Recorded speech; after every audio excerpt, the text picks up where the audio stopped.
गांव के एक पुरानी हवेली में एक छोटी बच्ची राधिका रहती थी।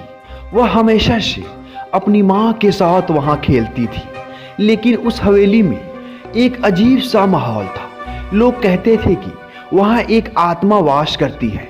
राधिका ने कभी इस बात पर ध्यान नहीं दिया, लेकिन एक रात सब कुछ बदल गया। राधिका सो रही थी जब अचानक उसकी आंखें खुली। कमरे में एक हल्की रोशनी थी। उसने देखा कि एक धुंधली छाया उसके पास खड़ी है। डर के मारे उसका दिल तेजी से धड़कने लगा।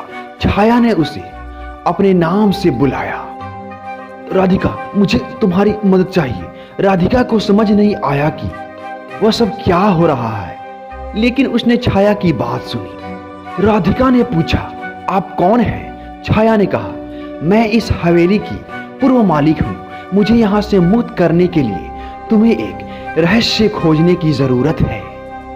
राधिका ने सोचा कि यह सिर्फ एक कल्पना है, लेकिन उसे अपनी जिज्ञासा ने खींच लिया। अगली सुबह राधिका ने अपने दोस्तों को बुलाया और हवेली के अंदर कोनों में छिपे रहस्य को खोजने का फैसला किया। उन्होंने पुरानी किताबें और तस्वीरें देखी। अचानक उन्हें एक तस्वीर मिली जिसमें वह महिला थी जो छाया बनकर आई थी। तस्वीर में उसका चेहरा उदास था और उसके हाथ में एक पुरानी चाबी थी। राधिका ने समझा कि शायद वह चाबी किसी दरवाजे की है। वह फिर से रात में छाया से मिली। छाया ने कहा, वह चाबी मेरे बंद कमरे में है।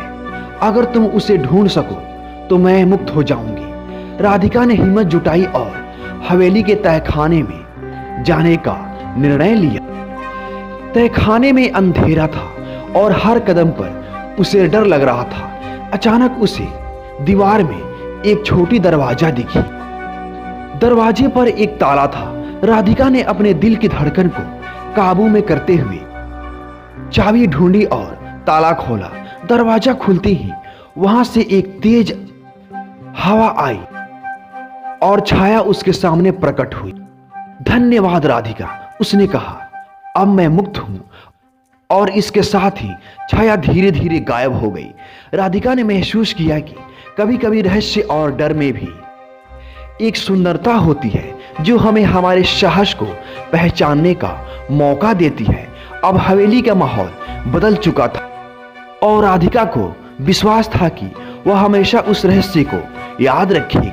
तो दोस्तों, आज की कहानी में बस इतना ही। मिलेंगे अगली कहानी।